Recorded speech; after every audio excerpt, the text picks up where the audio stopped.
The details of the Jaylen Waddle contract are in. We're diving into those here today, as well as ranking Jaylen amongst NFL wide receivers here on Locked On Dolphins.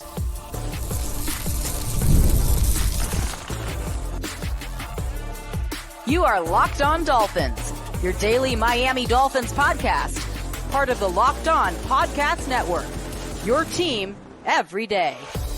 All right, Miami, welcome to another episode of Locked On Dolphins. It's your team every day here on the Locked On Network. I'm your host, Kyle Krabs, a lifelong Miami Dolphins fan, host of Locked On Dolphins, co-host of Locked On NFL Scouting. You can find our shows on YouTube or wherever you listen to your favorite podcasts. Tip of the cap to our everydayers, because it is your team every day. We don't just say it, we live it here on the Locked On Network. Today's episode of Locked On Dolphins is brought to you by Gametime. Download the Gametime app, create an account, and use code LOCKEDONNFL for $20 off your first purchase on last-minute tickets with the lowest prices, guaranteed. First of all, how about those Cats, baby? Florida Panthers, 3-2 win in Madison Square Garden. I'm going to give a shout out to the Florida Panthers, and one win away from a return trip to the Stanley Cup final. Fun game last night, and I'm a very casual hockey fan, but playoff hockey, it's really easy to get into. The pace of play is fast. It's intense. It's like a full 60 minutes of like 2-minute offense in football. It's just like it can flip at any point. Case in point, New York had the empty netter last night. So if you're not, or the shorthanded goal last night. So if you're not on the Vamos Gatos train, consider this your invitation to take the ride with me. I only really got into Florida last year during the playoff run. So again, very casual hockey fan, but shout out Panthers. Shout out Jaylen Waddle as well. The details are in on his 3-year, $84.75 million contract extension with the Dolphins. We're going to be looking at some of the details of that contract here today. We're going to be exploring the question, and I know it was communicated. CBS Sports had it. A few fans have asked the question, what is the magnitude of signing Jaylen Waddle first in front of Tua Tagovailoa? Does it matter? What are the optics at play there? We'll touch on that. And then I want to finish by ranking Jaylen Waddle, in my opinion, amongst NFL wide receivers. Obviously, you're into a certain stratosphere of pay and compensation with a contract like this. And for Miami,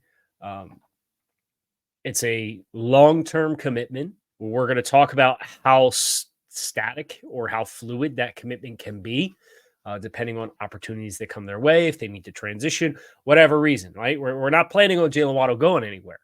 Obviously, you just signed him to the contract extension.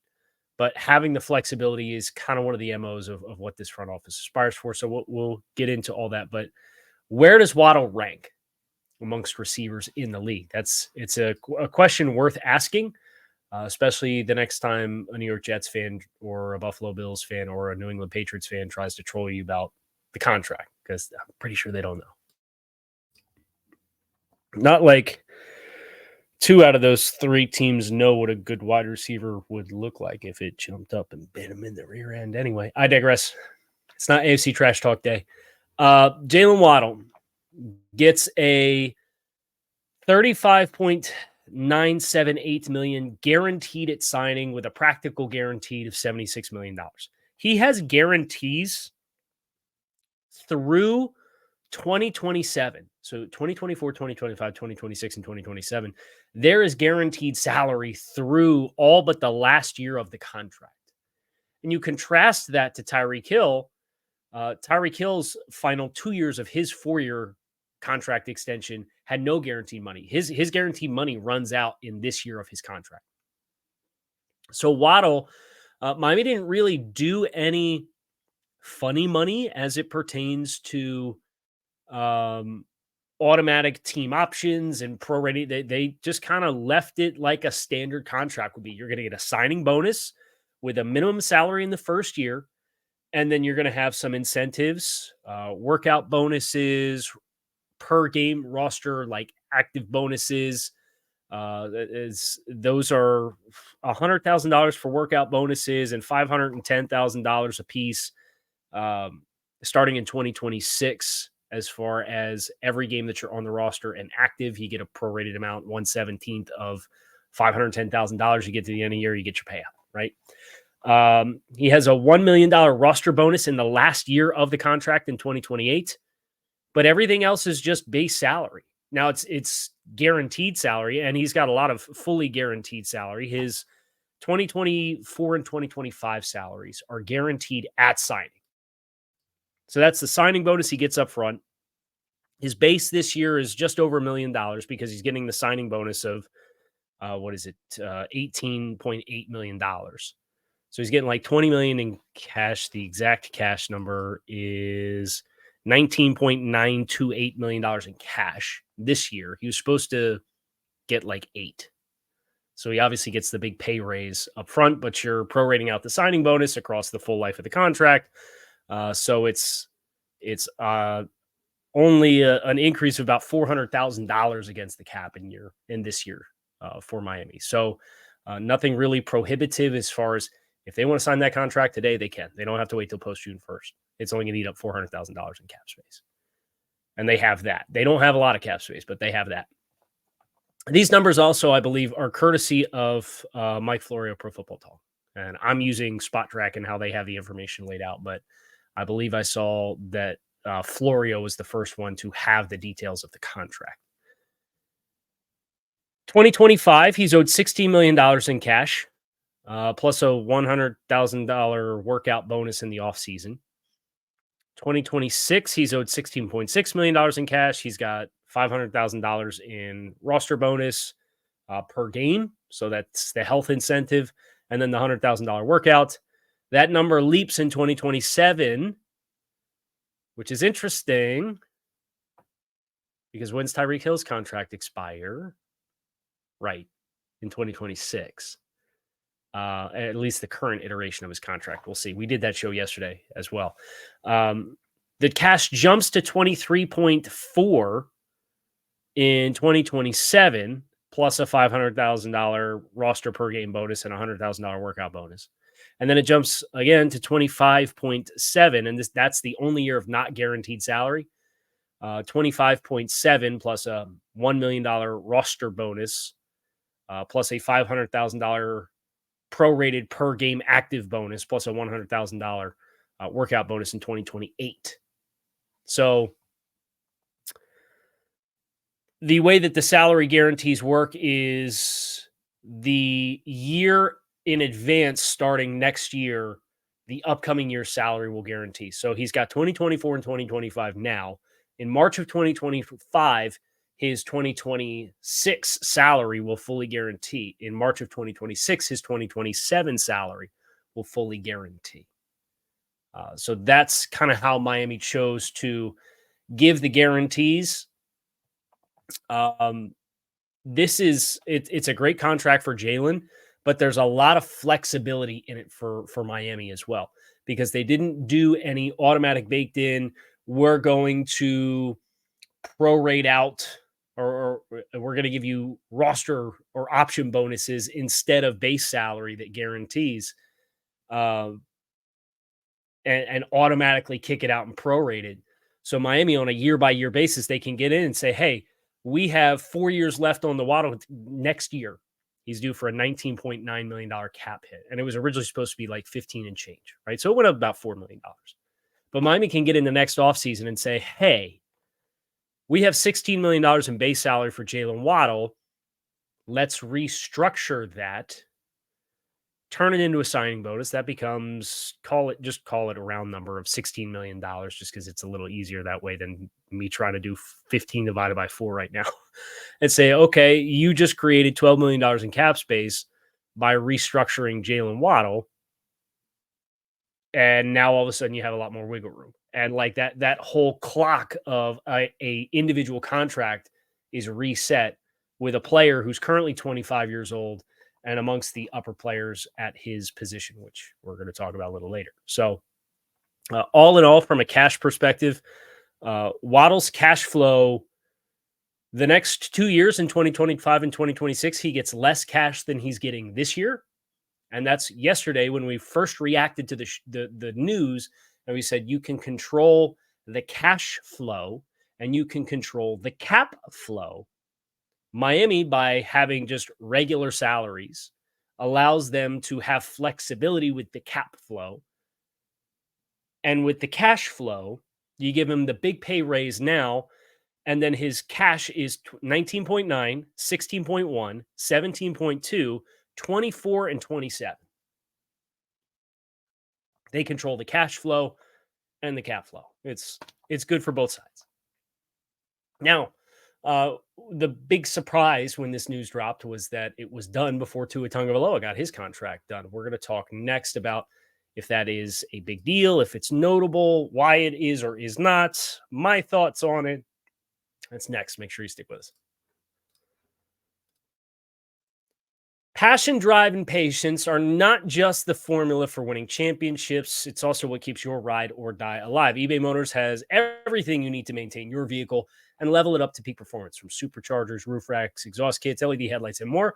Whether you're into speed, power, or style, eBay Motors has got you covered. With over 122 million parts for your number one ride or die, you will always find exactly what you're looking for. And with eBay's Guaranteed Fit, your part is guaranteed to fit your ride every time, or your money back, because with eBay Motors, you're burning rubber and not cash. With all the parts you need at the prices you want, it's easy to make your car the MVP and bring home the dub. Keep your ride or die alive at ebaymotors.com. Eligible items only. Exclusions do apply. eBay Guaranteed Fit, available only to U.S. customers. I went back and listened. It was 1 week ago to the day I did the Paying Jaylen Waddle show. And there's about a 5-minute segment there. I think it was segment 2. I couldn't help but laugh. I did post it on Twitter. I won't call it X. I'll call it Twitter. That hit on a number of different talking points that actually manifested themselves in this contract. I would not getting cute with the compensation. If the difference in getting a deal done or not was paying him 28 point, I said 28.5 AAV, and then it would be in 28.25, and making him the fourth highest wide receiver versus haggling and trying to get him in below Cooper Kupp's contract. Be open and shut decision for me. Well, apparently it was for Miami as well. Also pointed out that 3-year extensions are very prevalent amongst the top 10 AAV contracts at annual average salary. 6 of those 10 were 3-year extensions, and Jaylen Waddle is now in that hierarchy, and he gets a 3-year contract extension as well. I also did note that you would like to have the Tua contract done first. And I generally still believe that. It'd be nice to have that done. I think with the controlled cash flow and the extra flexibility with how Miami structured their contract tells you is there is going to be an opportunity for 2024, 2025 and 2026 in particular, where the cash flow is down and you have all this optimum flexibility. It's not going to be prohibitive, because when we've outlined what a Tua Tagovailoa contract would look like, we've also outlined in there your big cap hits there are really going to start in 2027, 2028, right? Because of how you probably would expect, just based off of new quarterback contracts, how that will be structured and how that money will be distributed. So these commitments now are going to start being bankrolled, but they're going to be strategic decisions that you're looking at like a 3-year. It's like a 3-year ripple effect before you really start to feel the waves of it, right? So I don't think it's cost prohibitive, but what I like about it, and I know there's some optics about, you got a quarterback that needs a contract extension and you sign somebody else before you gave the quarterback his contract extension. And does that send the right message to the locker room? Does that send the right message to the player? I think all the parties here have kind of put their best foot forward and communicated what their intentions are. What I like about it is last year, Miami spent the entire summer trying to lock in a singular contract in Christian Wilkins. And it didn't get done. It didn't get done. It didn't get done. It didn't get done. Christian holds out and holds in for training camp in the preseason, and then that ends, and it's like, okay, yeah, I'm back, and we didn't get a contract done, so we're just going to let the season play out. And as soon as that decision happened, where it was like, okay, it's not going to get done with Christian, they signed a bunch of other players. One of the things we talked about yesterday or last week in the Paying Jaylen Waddle show was this would be a contract that I would not want to fart around with because it's going to cost you more money if you wait. You don't want Justin Jefferson and Jamar Chase to go up to $35 million and then have Waddle's camp be able to turn around and have let's have the percentage of cap conversation, because the percentage of cap conversation right now for Jaylen Waddle, the cumulative 5-year percentage, or the cumulative 3 years, 84 million, that percent, it's under 10%. Tyreek Hill signed his contract 2 years ago, and it was 14.5%. These guys start getting up to 12, 13% with their contract extensions. Never mind just the raw dollars. You're going to cost yourself some more money. And I don't think, based on Amon-Ra St. Brown and the deal that he got, and A.J. Brown and the deal that he got, and then Devonta Smith and the deal that he got, Waddle landing in the middle of that, it kind of played out from a value perspective how I would have guessed that it would have. But if you were to let the ceiling grow, you're leaving the window open for costing yourself more money. So instead of waiting on one contract that Miami wants to get done, but it's obviously not done yet, and it's May 31st, and I don't think there's any reason to be concerned about that.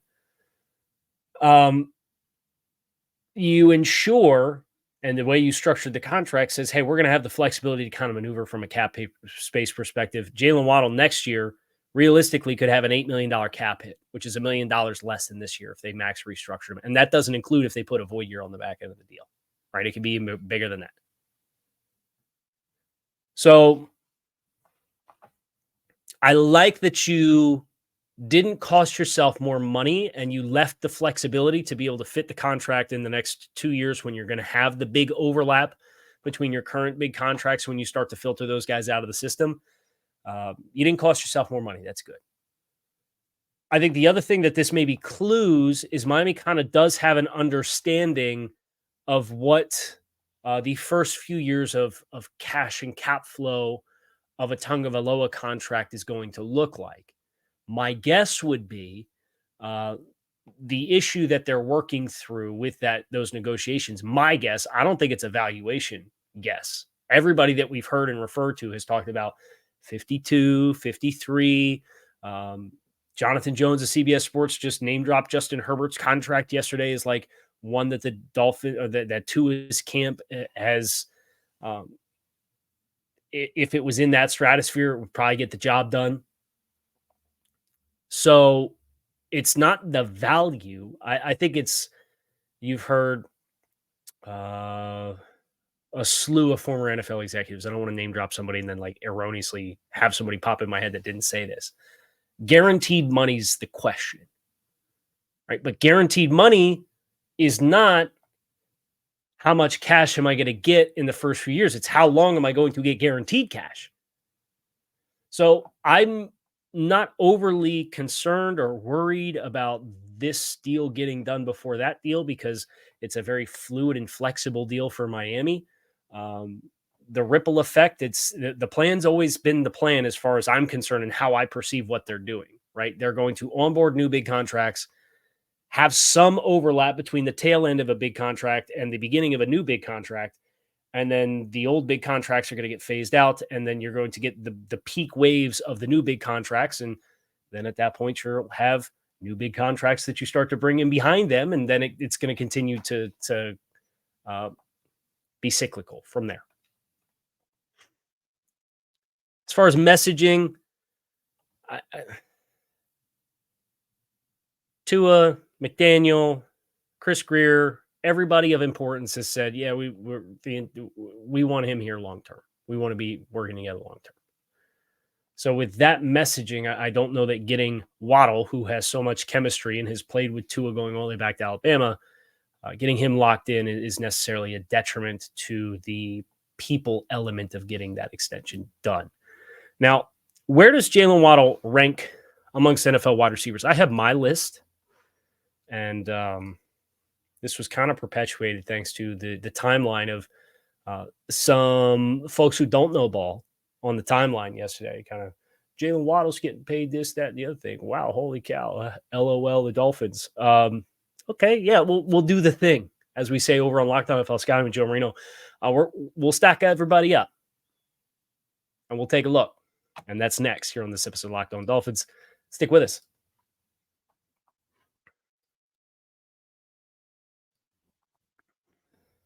My allergies are running wild right now. So if you see me looking like I'm getting ready to cry here, if you're watching on YouTube, don't be worried. It's just my allergies.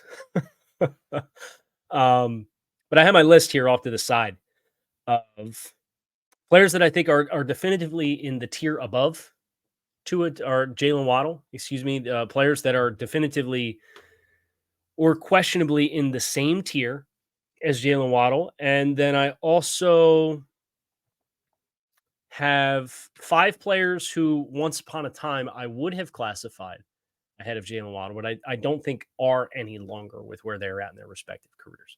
So I have 6 receivers total across the league that I think are definitively in a tier in front of Jaylen Waddle. And those 6 receivers are Justin Jefferson of the Minnesota Vikings. I think he's no homer, probably the best wide receiver in the league. He can do it all. He has, I think the thing that separates him from Tyreek, who's number 2 on my list, is the catch radius that Justin Jefferson has is phenomenal. Also have A.J. Brown from the Philadelphia Eagles on this list. He's currently the highest paid receiver in the league. I have Davante Adams with the Raiders on this list. He's slowing down a little bit. He's also playing with terrible quarterback play. So I'm a little sympathetic to kind of just the raw production that Davante Adams has had the opportunity to put up. CeeDee Lamb with the Cowboys has been, I think you could probably make a case that Waddle, if you put him in the situation that CD is in, would maybe kind of push for the same stratosphere of production that CD did, especially, Waddle rookie season versus Waddle now is a much more evolved player. I think Waddle's faster. I think CD is a little bit more versatile, and I think they're fairly equal as route runners. And then the one that I struggle with the most, and the only reason why I struggled with it is because of how I had these guys ranked pre-draft, is Ja'Marr Chase. I think Ja'Marr Chase's development as a player, when he came out, I had Jaylen Waddle as my wide receiver 1 in that draft class, and I was pounding the table for Jaylen Waddle as the right fit for the Dolphins, thanks in part because of the pre-existing chemistry with Tua and the fact that Waddle was a better separator. And I do think Jaylen Waddle is still a better separator than Ja'Marr Chase. I think if you put them in route running in general, I'd still probably take Waddle's route running as a whole. Chase has a power element of his game. I think he's developed as a route runner. I think he's become a little bit more of a complete player, certainly a more complete player than what he was when he came out. And he's working with a player, just like Waddle is, who he had chemistry with in Joe Burrow. So I think because Chase has a physical element and has realized his potential, even though I had Waddle graded higher in the pre-draft process, and if you would have asked me ahead of that draft, who do you want? It was Jaylen Waddle, and it was like definitively Jaylen Waddle, and I still think Waddle's the right pick. Chase, it was a little bit more, hey, I think there's some more variance of outcomes here for him, and he's done well for himself to realize that. So that's the 6 guys I have definitively in front of Jaylen Waddle.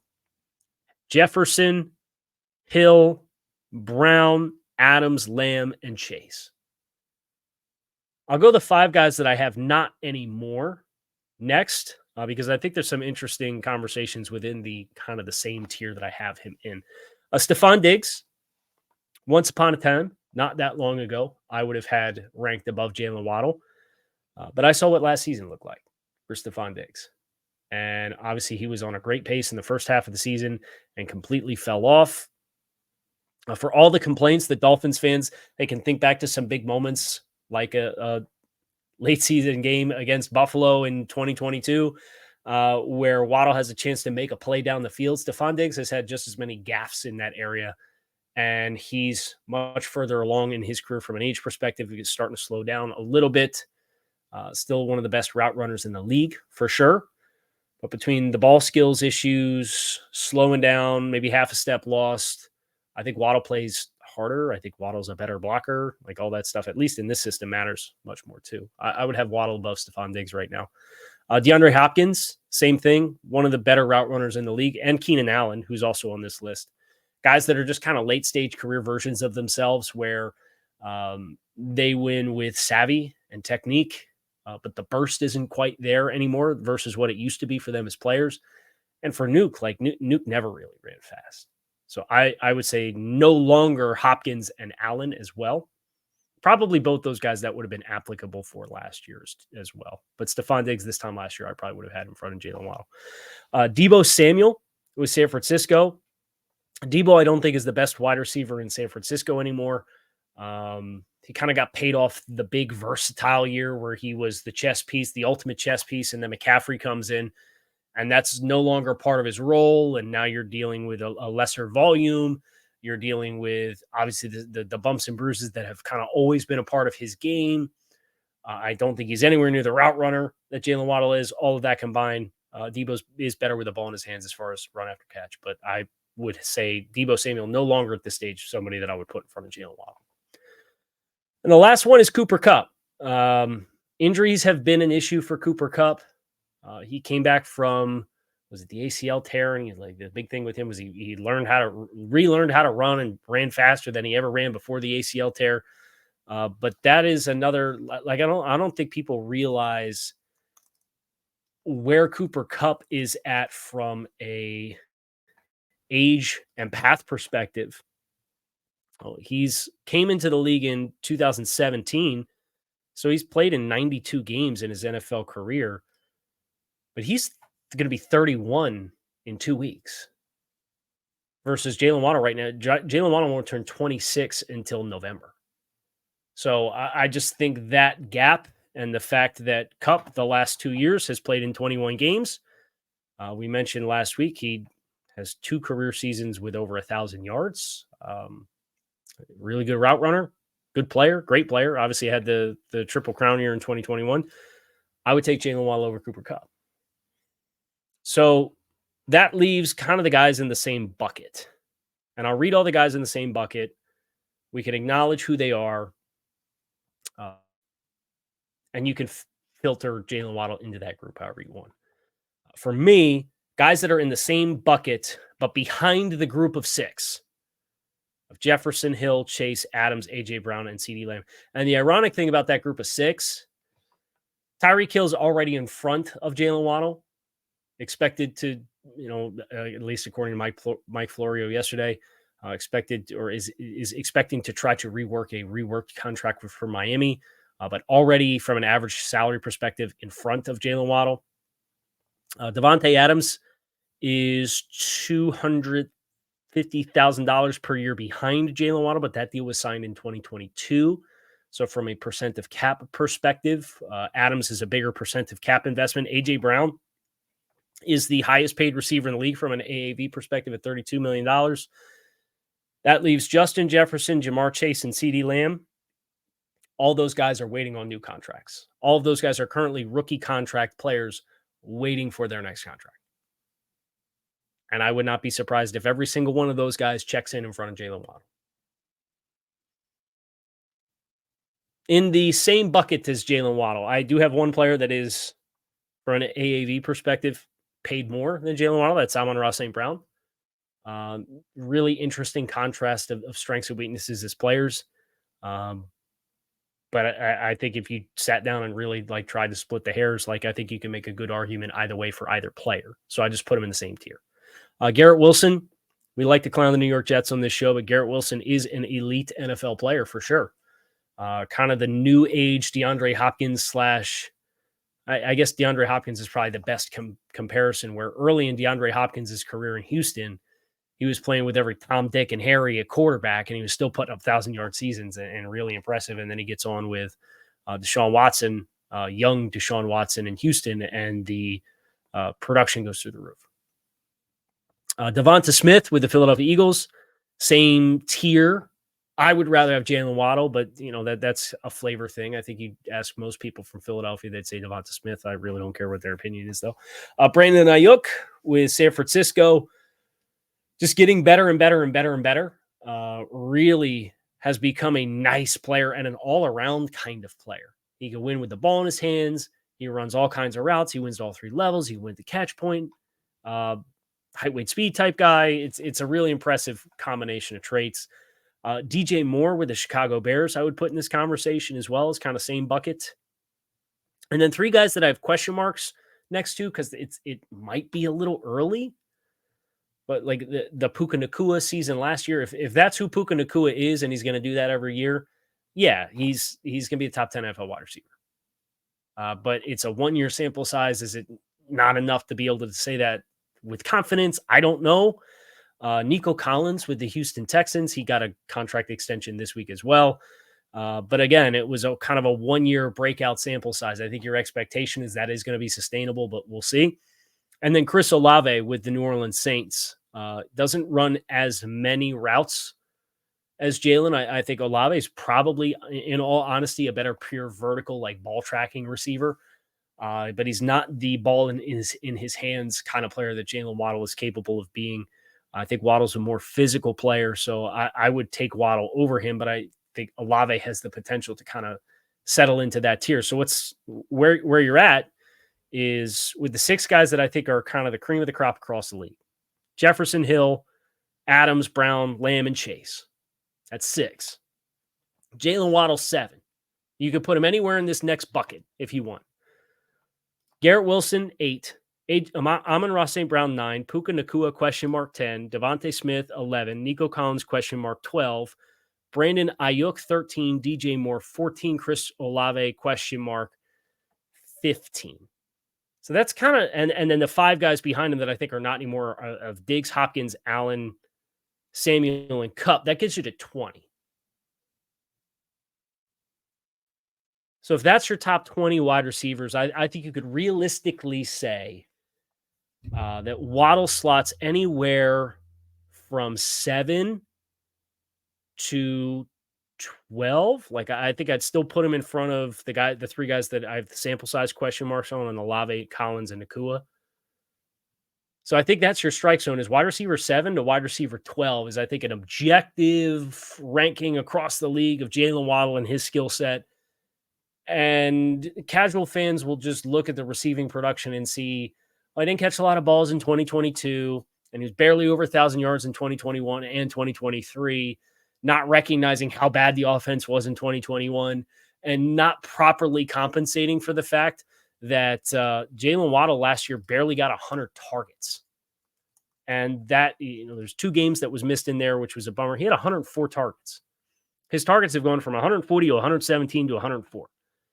Now, his targets would have been up if he didn't miss 3 games, because he missed the week 3 game against Denver with the concussion. Was it a concussion or was it just an injury? I think it was a concussion. From Marte Mapu hitting him in the back on a high ball late in that game. So he missed the Denver game, and then he effectively missed the final 3 games because he got knocked out early against Dallas.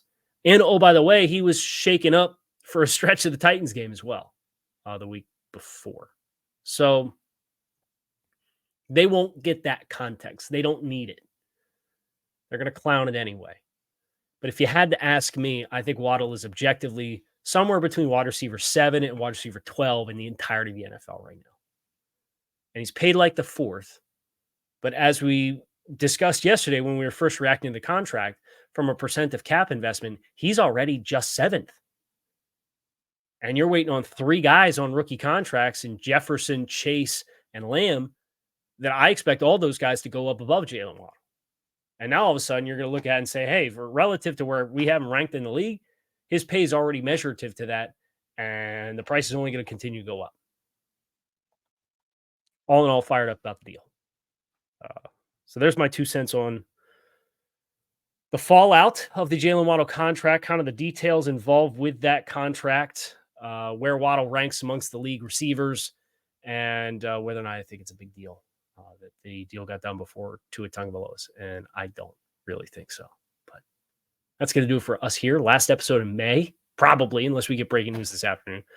That's going to do it for us here on Locked On Dolphins. It is your team every day. I appreciate you guys checking out the show. Make it a great rest of your day. Make it a great weekend, and I will be back to talk to you all again soon. Fins up.